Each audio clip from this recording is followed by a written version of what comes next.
नमस्कार दोस्तों। आज की इस क्लास में अपन चर्चा करने वाले हैं विटामिन्स के बारे में। विटामिन्स क्या काम करते हैं हमारे शरीर में, इन सभी विटामिन्स को अपन कितने भागों में बांटेंगे, कौन से वसा में घुलनशील है, कौन से जल में घुलनशील है, विटामिन्स के रासायनिक नाम क्या है, उनका जो मुख्य स्रोत हैं वो क्या है, इनकी कमी से कौन से रोग होते हैं, और भी इनके बारे में अगर कोई एक्स्ट्रा टिप्पणी होगी तो वो हम पढ़ेंगे। 15 से 20 मिनट की क्लास रहेगी। विटामिन एक छोटा सा टॉपिक है और सवाल यहाँ से बन जाते हैं, तो बिल्कुल बेसिक सी चीज़ें हैं जो आपको जाननी है वो ही मैं बताऊँगा। ठीक है, इस क्लास को देखने के बाद विटामिन का सवाल गलत हो जाए ये चांस ही नहीं। ठीक है, जितना कंटेंट, जितना कंसेप्ट, वैसे कंसेप्ट इसमें है ही नहीं, लेकिन जो भी चीज़ें आपको विटामिन के बारे में जाननी है उसके लिए ये क्लास मोर देन सफिशिएंट है।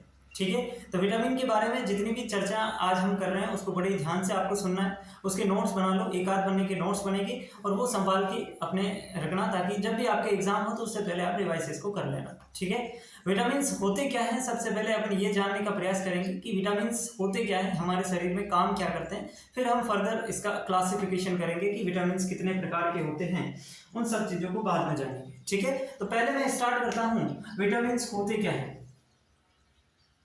विटामिन जो है ये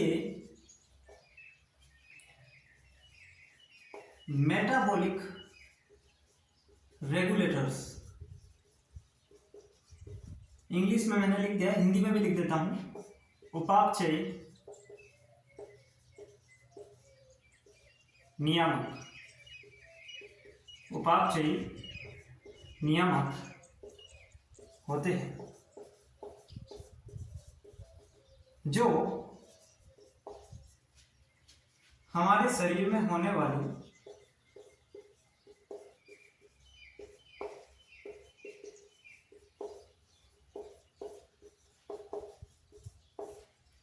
उपापचय क्रिया या जैव रासायनिक अभिक्रिया,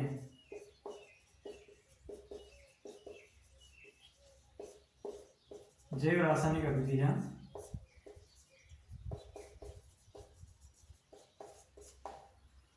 को नियंत्रित करते हैं।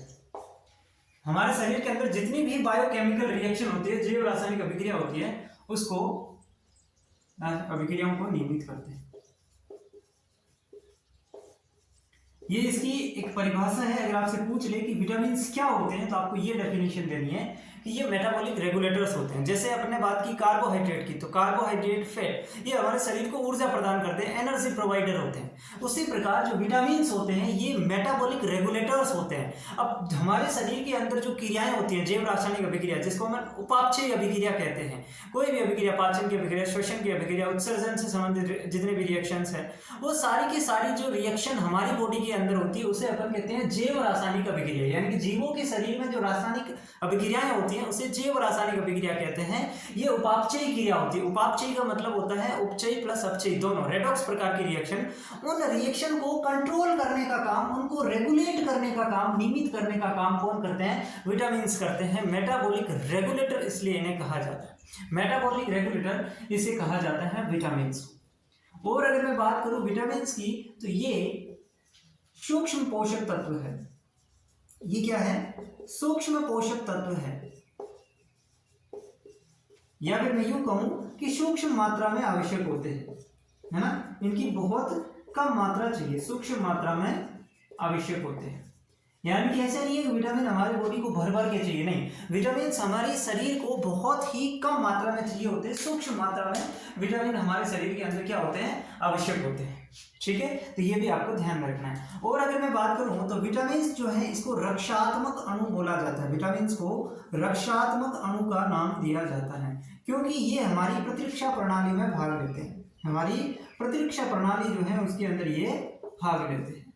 ये इसकी बेसिक बातें हैं जो आपको जरूर ध्यान में होनी चाहिए। आपसे कोई पूछ ले कि विटामिन्स क्या होते हैं तो ये सभी बातें आप उनके मुंह पे मार सकते हो। तो विटामिन्स जो है ये मेटाबॉलिक रेगुलेटर्स होते हैं। विटामिन रक्षात्मक अणु यानी कि डिफेंसिव मॉलिक्यूल्स होते हैं जो हमारी प्रतिरक्षा प्रणाली में, इम्यून सिस्टम के अंदर भाग लेते हैं।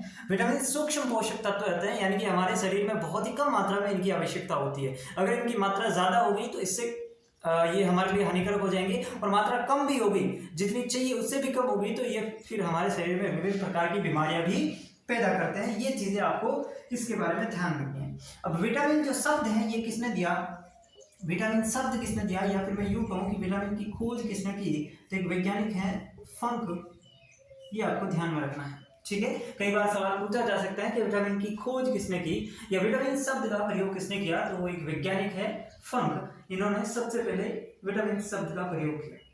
ठीक है, अब एक चीज ध्यान रखना है कि विटामिन जो होते हैं वो हमारे शरीर के अंदर नहीं बनते, तभी तो कहते हैं कि विटामिन ए की कमी होगी, आपको गाजर का सेवन करना चाहिए या फिर आपको दूध इन वगैरह चीज़ों को खाना चाहिए। जिस विटामिन की कमी होगी उससे रिलेटेड अपन को सोर्स दिए जाते हैं कि ये चीज़ें आप खाओ।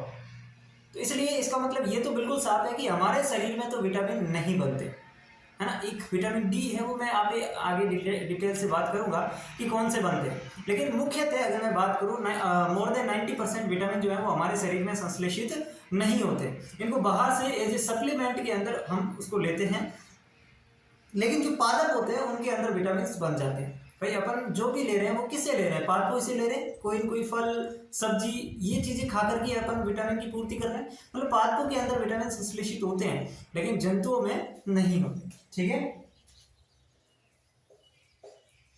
हमारे शरीर में 90% से अधिक विटामिन नहीं बनते।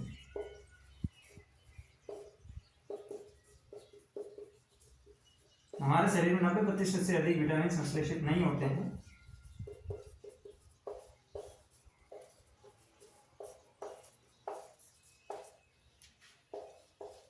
इसलिए इनको बाहर से ग्रहण किया जाता है, बाहर से ग्रहण किया जाता है। ठीक है, तो ये कुछ बेसिक बातें थी विटामिन के बारे में, सारी जितनी भी बातें आपको जाननी थी वो मैंने बता दिया। ठीक है, इतना कहीं पे भी नहीं मिलेगा, आप ढूंढ लेना, कोई भी किताबें ढूंढ लेना कि विटामिन के बारे में जितनी चीजें थी वो मैंने आपको यहाँ पे बताई। अब हम पढ़ेंगे विटामिन का क्लासिफिकेशन, इस चीज को आप नोट कर लो, स्क्रीनशॉट ले लो। अब हम विटामिन का क्लासिफिकेशन करेंगे, विटामिन को 2 भागों में बांटेंगे। ठीक है, इसको मैं मिटा सकता हूं, चलिए।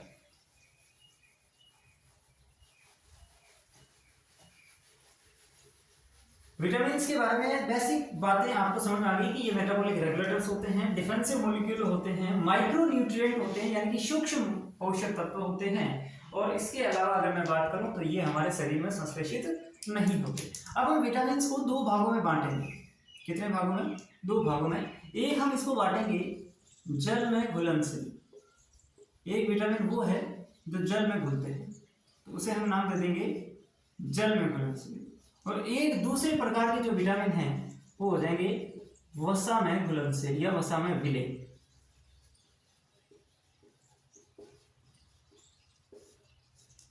और सबसे पहला सवाल यहीं से बनता है कि कौन से विटामिन जल में घुलनशील होते हैं, कौन से विटामिन वसा में घुलनशील होते हैं। बहुत सारे बच्चे इसको ट्रिक के माध्यम से याद करते हैं, बहुत सारे रटने का प्रयास करते हैं, लेकिन कहीं ना कहीं जब वो एग्जाम में जाते हैं तो ये कंफ्यूज हो ही जाते हैं, भूल ही जाते हैं कि कौन सा किस में आएगा। तो ये बहुत बड़ी दिक्कत हमारे सामने आती है, और दिक्कत इसलिए भी सबसे बड़ी हो जाती है क्योंकि यहाँ से सवाल भी बनने की सबसे ज्यादा चांसेस है। वो आपसे पूछेगा कि निम्न में से वसा में घुलनशील विटामिन नहीं है, और फिर 3 ऑप्शन, आपको 4 ऑप्शन दे देगा और उसमें 1 ऑप्शन वो ऐसे दे देगा। तो इस प्रकार से सवाल यहाँ पे बनते हैं। तो जल में घुलनशील जो विटामिन है वो एक तो है विटामिन बी और एक है विटामिन सी, और बाकी के जो है वो विटामिन इधर आ जाएंगे। अब इनको याद कैसे रखना है ये सबसे बड़ा टास्क है, उसको भी मैं आपको समझाने का प्रयास करता हूँ। विटामिन के, ई, डी और ए, ये आपको जन्मों जन्म से ये ट्रिक मिलती जा रही है कि जो वसा में घुलनशील विटामिन होते हैं वो होते हैं कीड़ा नाम से, आप इसको याद रखते हैं। ठीक है, कीड़ा नाम से याद रखते हैं। तो ये अगर आपको याद रह पाएगी कि ये कीड़ा, मुझे तो ये कंफ्यूज हो जाता है कि कीड़ा वसा में है कि जल में है, ये भी कंफ्यूजन हो जाता है। तो ये मिटाने के लिए आपको ये याद रख लेना कि जल है, वाटर। अब पानी की बोतलें आपने देखी होगी, बिस्लेरी पानी की बोतल सबसे ज्यादा अभी वर्तमान में फेमस चल रही है ना। तो बिस्लेरी जो है, अब जब आप बिस्लेरी को ध्यान से, बिस्लेरी जो शब्द है इस पे ध्यान देंगे, बिस्लेरी, बी और सी का साउंड आपको, अगर आप इसको फील करके देखोगे तो बिस्लेरी, बी और सी आ रहा है, मतलब बिस्लेरी क्या है, पानी की बोतल, यानी कि बी और सी क्या हो जाएंगे, जल में घुलनशील हो जाएंगे। तो ये मेरे अनुसार तो ये ट्रिक सबसे ज्यादा आपकी कारगर रहेगी इसकी वजह। ये तो भूल जाएंगे, कंफ्यूज हो जाएंगे, कीड़ा तो ठीक है याद रह जाएगा, लेकिन कीड़ा किस में आ रहा है, वसा में आ रहा है कि जल में आ रहा है, कंफ्यूज तो यहाँ पे भी हो सकता है। तो यहाँ पे आपको ऐसे याद रखना है कि जो बिस्लेरी पानी की बोतल आती है, बिस्लेरी, तो बिस्लेरी से बी और सी दोनों आपके वो जल के अंदर हो जाएंगे।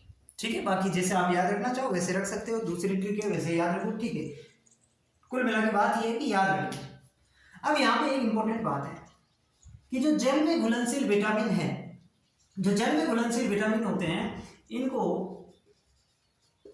शरीर में संग्रहित नहीं किया जा सकता, इनको शरीर में संग्रहित नहीं किया जा सकता।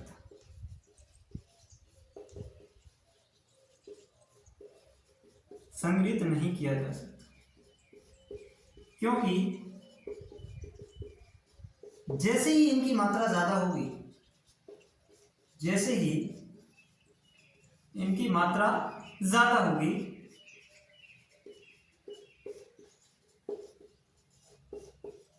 जल के साथ बाहर निकल जाएंगे, क्योंकि जल में घुलनशील है तो जल के साथ बाहर निकल जाते हैं। अब आप कहेंगे सर जल तो बाहर निकलता ही नहीं, तो भाई मूत्र, पसीना ये तो निकलते हैं, इनके साथ ये बाहर निकल जाता है, यही जल ही हो गया है। ठीक है, और अगर मैं बात करूं वसा में घुलनशील विटामिन की, तो जो वसा में घुलनशील विटामिन है ये हमारे शरीर में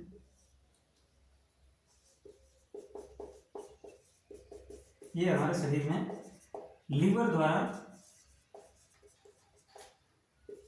संग्रहित किए जा सकते हैं।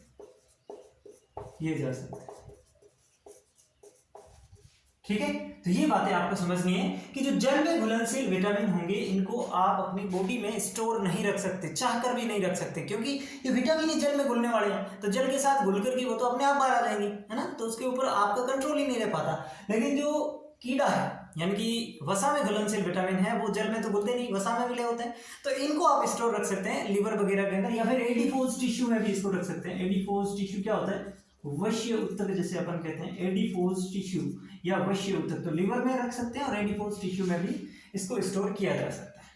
ठीक है, तो ये थी जल में घुलनशील और वसा में घुलनशील विटामिन की बात। अब हम इसको भी पढ़ लिया, कौन सी क्या है ये भी पढ़ लिया। अब एक एक करके पढ़ना है कि भाई विटामिन ए क्या होता है, उसका रासायनिक नाम क्या है, बी क्या है, सी क्या है, डी क्या है, यही पढ़ना है, बस इतनी बातें बची है। तो इसका पहले स्क्रीनशॉट ले लो, फिर हम एक एक करके इसको पढ़ते हैं। इसका स्क्रीनशॉट ले लो, फिर एक एक करके पढ़ते हैं। पहले अपन विटामिन ए से स्टार्ट करेंगे, लाइन वाइज चलेंगे। इतना आपको पता है बी और सी क्या है, जल में घुलनशील, लेकिन जब आप बी पढ़ोगे तो बी बहुत बड़ा है, क्योंकि विटामिन बी पूरा एक कॉम्प्लेक्स है, इसमें B1 B2 B3 पूरे आएंगे। ठीक है, तो ये आप चलो इसका स्क्रीनशॉट ले लो पहले, फिर बताएंगे एक एक करके। अब अपन ए से स्टार्ट करते हैं, विटामिन ए से स्टार्ट करते हैं।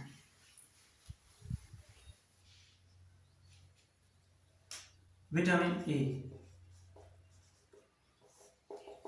लाल पेन से लिखना क्योंकि इसके पास ब्लैक बोर्ड सही मेरे पास नहीं, खत्म होगी। विटामिन ए, सबसे पहले विटामिन ए जो है इसका अपन पढ़ते हैं, ये कहां लाल है रे? विटामिन ए का सबसे पहले अपन पढ़ते हैं इसका रासायनिक नाम, कि जो विटामिन ए है इसका रासायनिक नाम क्या है, तो वो आपको याद रखना है रेटिनोल। जितनी बातें याद रखनी है उतनी बातें मैं बताऊंगा। विटामिन ए का रासायनिक नाम क्या है? रेटिनोल। इसका सबसे अच्छा स्रोत क्या है? सबसे अच्छा स्रोत आपसे पूछ ले तो वो क्या है? गाजर, कैरोट। विटामिन ए जो रेटिनोल है, गाजर जो होता है उसके अंदर पाया जाता है बीटा कैरोटीन, और इसी बीटा कैरोटीन से विटामिन ए का निर्माण होता है। कहां पे होता है? लिवर के अंदर। ठीक है, अच्छा अब और अगर मैं बात करूं विटामिन ए के बारे में, तो विटामिन ए जो होता है ये हमारे आंखों के लिए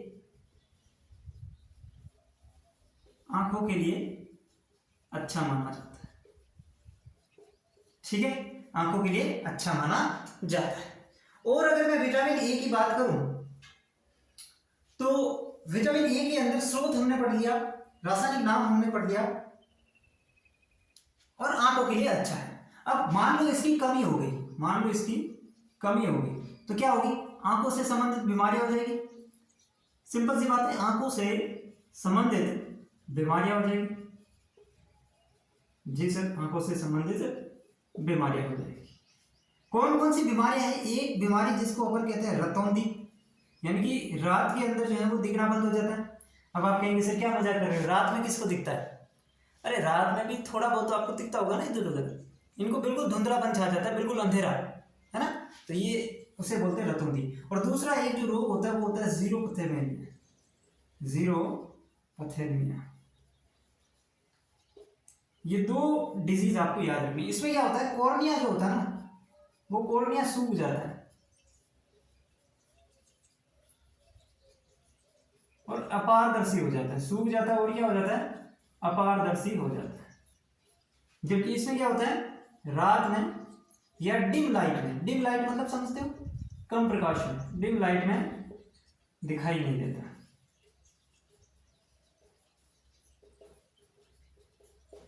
ठीक है, तो ये विटामिन ए के बारे में इतनी बातें आपको ध्यान में रखनी है।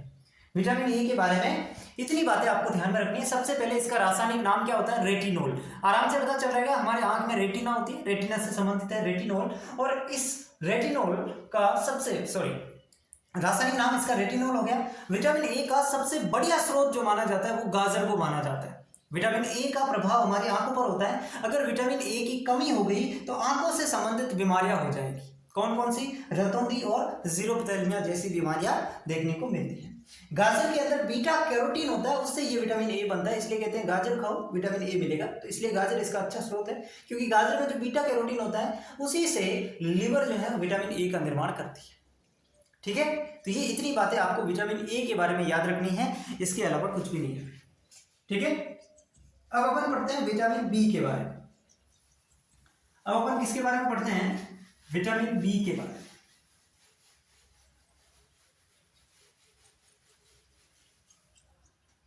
अब हमारा vitamin B, vitamin B1, B कोई नहीं है, बी तो पूरा कॉम्प्लेक्स है। अपन B1 B2 B3 ऐसे पढ़ेंगे, तो अपन पढ़ रहे हैं विटामिन B1 के बारे में। विटामिन B1 का जो रासायनिक नाम है वो क्या हो जाएगा, थायमीन हो जाएगा। विटामिन B1 का रासायनिक नाम क्या हो जाता है, थायमीन हो जाता है। और विटामिन B1 की कमी से जो बीमारी होती है, इसमें दो ही चीज आपको याद रखनी, कमी से जो बीमारी होती है उसको बोलते हैं बेरी बेरी। बेरी बेरी रोग के लक्षण क्या है, यहाँ पे भूख कम लगना, भूख कम लगना और वजन का तेजी से कम होना, वजन तेजी से कम होना, ये दो लक्षण आपको दिखाई दे रहे हैं। इसका मतलब आपको बेरी बेरी प्रकार की जो बीमारी है उससे आप ग्रसित हैं। आप नहीं है, ऐसे ही कह रहा हूं। लेकिन B1 जो है उसके बारे में देखो। अब स्रोत सबके बारे में नहीं पढ़ना है, स्रोत आपको किसके याद रखना है, एक तो विटामिन ए का होता है गाजर, फिर विटामिन सी के क्या होते हैं वो याद रखना है, फिर विटामिन डी के क्या होते हैं। बाकी किसी के स्रोत आपको याद नहीं रखने भाई। सबके अंदर कॉमन ही चीजें आ रही है, दूध, फल, मटर, मक्खन, ब्रेड, तो सारी चीजें याद रख पाओगे, नहीं रख पाओगे, और पूछेगा भी नहीं। मैं 100% गारंटी दूंगा आपको। अगर स्रोत पूछेगा या तो विटामिन ए से पूछेगा, या विटामिन सी से पूछेगा, या फिर विटामिन डी का पूछेगा। इन तीनों के अलावा किसी का स्रोत नहीं पूछेगा, लिख लेना बोले, है ना। तो वो तीनों जिनके स्रोत पूछेगा वो मैं बताऊंगा। मैंने कहा ना कि जितनी चीजें आपको लिखानी है, मैं वो मेरी हेडेक है, ठीक है। आपको जितनी लिखवा रहा हूं उतनी। विटामिन B1 में दो ही चीजें याद रखनी, इसका रासायनिक नाम थायमीन, और इसकी कमी से जो रोग होता है उसको अपन कहते हैं बेरी बेरी। इसकी कमी से जो रोग होता है उसको अपन क्या नाम दे देते हैं, बेरी बेरी रोग कह देते हैं। ठीक है, चलो अब अपन पढ़ते हैं विटामिन B2। विटामिन B2, इसका रासायनिक नाम क्या हो जाएगा, राइबोफ्लेविन। Riboflavin, riboflavin. और इसकी कमी से जो रोग होता है वो होता है किलोसिस। नाम सुना है किलोसिस, इसकी कमी से किलोसिस रोग हो जाता है। किलोसिस में क्या होता है सर, किलोसिस के अंदर जो आपकी मुंह व होठों के आसपास दरारें पड़ जाती हैं, दरारें पड़ जाती हैं, उसे कहते हैं, मतलब कुल मिला के फट जाते हैं होठ और मुंह वगैरह, उसे किलोसिस प्रकार की बीमारी कहते हैं, जो विटामिन B2 की कमी से होती है। फिर आता है विटामिन B3। विटामिन B3 का रासायनिक नाम हो जाएगा नियासिन, नियासिन। और इसकी कमी से जो बीमारी होती है उसको अपन नाम दे देते हैं पेलाग्रा। क्या नाम दे देते हैं, पेलाग्रा।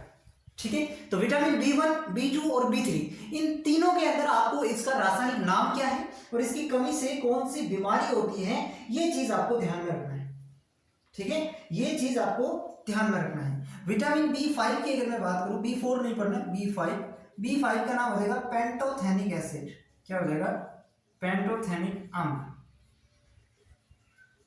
इसके अंदर रोग भी याद नहीं रखना, वैसे पैरालिसिस हो जाता है, वो हमें कोई नहीं पढ़ना है, बस इतना सा याद रखना है कि विटामिन B5 का रासायनिक नाम पेंटोथेनिक एसिड है। ये फटाफट इसका स्क्रीनशॉट ले लो। यहाँ पे कुछ समझाने लायक चीज है ही नहीं, जितना आपको याद रखना है उतना मैं बता दे रहा हूँ, उसको आप बस पढ़ लो, इतना काम है इसमें। ठीक है, चलो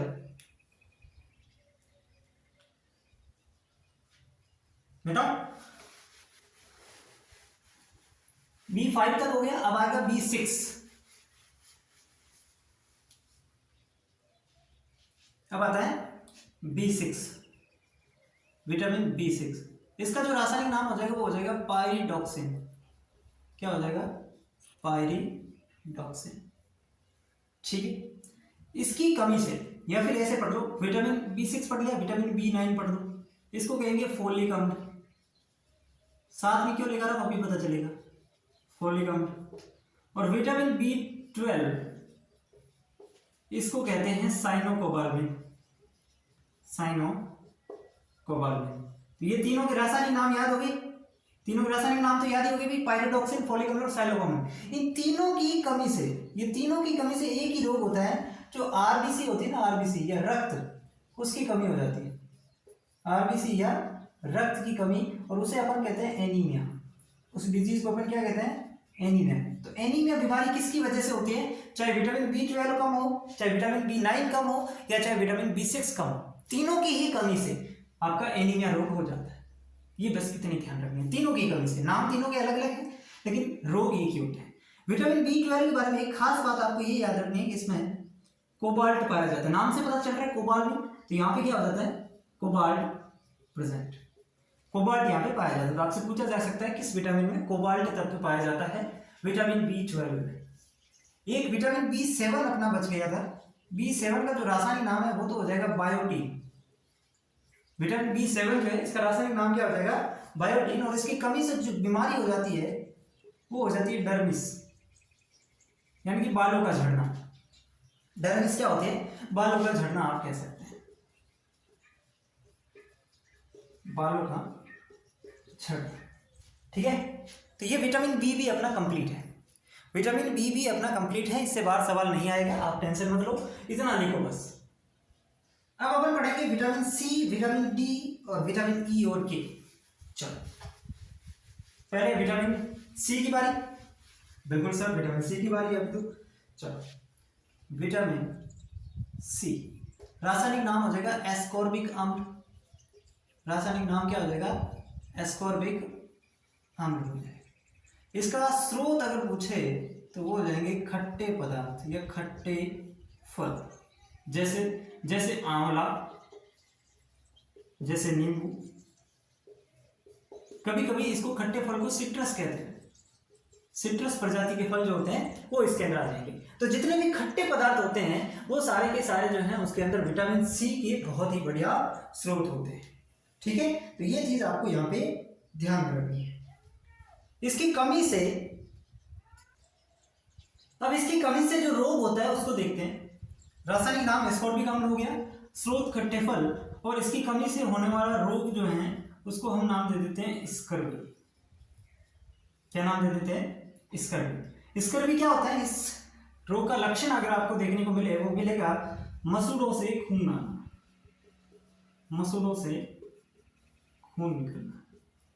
मसूड़े क्या होते हैं? कुछ बच्चों को यही नहीं पता है कि नहीं, ये बताओ भाई। दांत आपके जहाँ पे जकड़े रहते हैं ना, जहाँ पे दांतों को जो होल्ड करके रखता है उसको मसूड़े बोलते हैं। तो उन मसूड़ों से खून आना स्टार्ट हो जाता है वहां पे, तो वो आपकी स्कर्वी प्रकार की डिजीज हो जाती है। विटामिन सी को बाइंडिंग सब्सटेंस भी कहा जाता है, लिख लेना भले। विटामिन सी को ही बाइंडिंग सब्सटेंस कहा जाता है। बाइंडिंग मतलब जोड़ने का काम करता है, बाइंडिंग सब्सटेंस। ये क्यों कहा जाता है इतना डिटेल में अपन को नहीं जाना, फिर भी मैं बता दूं कि कोलेजन और इलास्टिन का निर्माण होता है, जिससे आगे जाकर के लिगामेंट और टेंडन का निर्माण होता है, जो हमारी बोन को बोन से या मसल को बोन से जोड़ने का काम करते हैं। ठीक है, ये मेन 3 चीजें आपको याद होनी चाहिए। फिर आता है vitamin D. Vitamin D, vitamin D का जो रासायनिक नाम है वो है कैल्सीफिरोल। क्या नाम है? कैल्सीफिरोल। इसका सबसे अच्छा जो स्रोत है वो है सूर्य का प्रकाश। क्या है? सूर्य का प्रकाश। और इसी वजह से इस विटामिन डी को सनशाइन विटामिन कहते हैं। सनशाइन विटामिन की संज्ञा दी जाती है। ठीक है, इसी विटामिन डी को गरीबों का विटामिन भी कहते हैं। खैर वो सवाल नहीं आएगा, लेकिन विटामिन डी को कैल्सीफिरोल कहते हैं। इसका सबसे अच्छा स्रोत होता है सूर्य का प्रकाश, और इसी वजह से इसे सनशाइन विटामिन भी कहा जाता है। होता क्या है कि जब सूर्य का प्रकाश हमारी त्वचा पर पड़ता है, जब ये बात लिखेंगे, इंपॉर्टेंट है, जब सूर्य का प्रकाश हमारी त्वचा पर पड़ता है, ये सूर्य का प्रकाश कौन सा? मॉर्निंग सुबह, ऐसा नहीं तुम कड़कती दोपहर की धूप में बाहर चले जाओ भाई विटामिन डी मिल रहा है, ऐसा नहीं होगा। जब सूर्य का प्रकाश हमारी त्वचा पर पड़ता है तो एक पदार्थ बनता है, तो एक पदार्थ रिलीज होता है, और उस पदार्थ का नाम क्या है? 7D hydroxy cholesterol.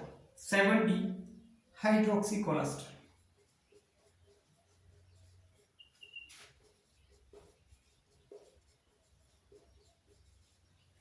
ये पदार्थ रिलीज होता है, और इसी पदार्थ को लीवर जो है वो किस में कन्वर्ट करता है? विटामिन डी में कन्वर्ट करता है। या फिर आप यूं कह सकते हैं कि एकमात्र विटामिन जो हमारे शरीर में संश्लेषित होता है, एकमात्र विटामिन जो हमारे शरीर में संश्लेषित होता है।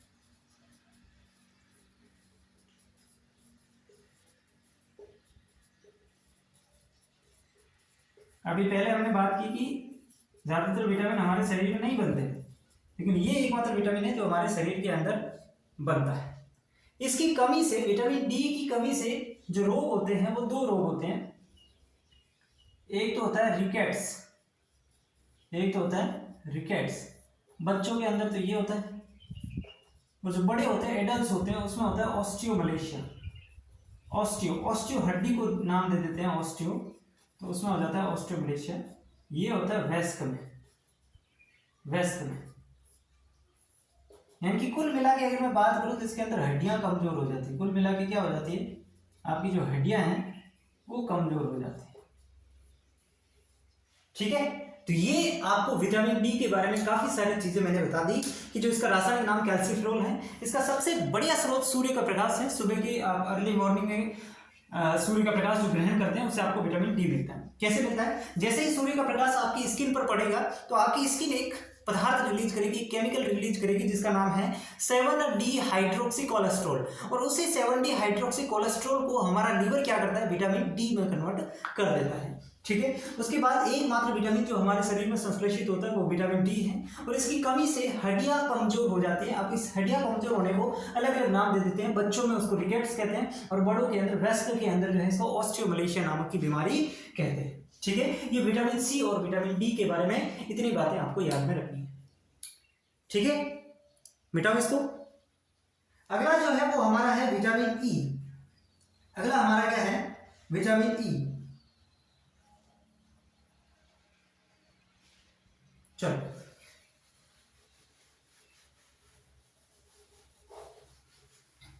ए बी सी डी हो गया, अब ई की बारी, फिर के आ जाएगा। एफ जी एच आई जे कुछ भी नहीं होगा। ठीक है, सीधा किया आएगा। तो पहले विटामिन ई पढ़ लेते हैं। विटामिन ई का रासायनिक नाम ले लो सबसे पहले, टेकोफिरोल। जैसे डी का कैल्सीफिरोल था वैसे इसका हो जाएगा टेकोफिरोल। ठीक है, विटामिन ई जो होता है इसको ब्यूटी विटामिन कहा जाता है। ब्यूटी विटामिन क्यों कहा जाता है? क्योंकि ये स्किन ग्लो के लिए उत्तरदायी होता है। स्किन ग्लो, ग्लो मतलब चमकना, स्किन ग्लो के लिए उत्तरदायी। इसलिए इसे क्या कहा जाता है? ब्यूटी विटामिन कहा जाता है। इसी को रिप्रोडक्टिव विटामिन कहा जाता है। इसी को क्या कहा जाता है? Reproductive vitamin. क्योंकि ये हमारे जननांगों का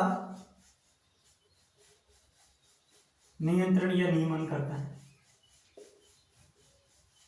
ठीक है, इसकी कमी से जो रोग हो जाता है वो हो जाती है नपुंसकता, या जिसे कहते हैं बांझपन, यानी कि बच्चे पैदा करने की बीमारी जो है वो समाप्त हो जाती है इस विटामिन की कमी से, बांझपन या नपुंसकता। इसी वजह से इस विटामिन को एंटी फर्टिलिटी विटामिन भी कहते हैं। एंटी फर्टिलिटी विटामिन क्यों कहते हैं? क्योंकि ये फर्टिलिटी को क्या करता है, बढ़ावा देता है, फर्टिलिटी को बढ़ावा देता है, इसलिए एंटी फर्टिलिटी विटामिन कहा जाता है। ठीक है, समझ गए मेरी बात को? समझ गए? चलो, ये विटामिन ई के बारे में इतनी चीजें आपको ध्यान रखनी, स्रोत वगैरह कुछ भी इसमें आपको याद नहीं रखना है। नपुंसकता को कम करता है ना, इसलिए एंटी फर्टिलिटी,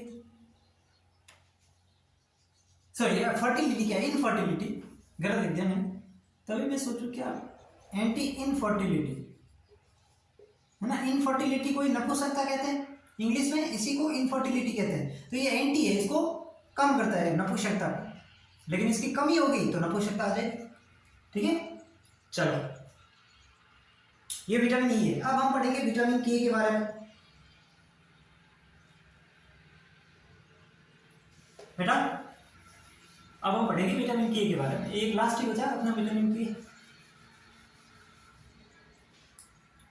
विटामिन के, इसका रासायनिक नाम हो जाएगा फाइलोक्विनोन।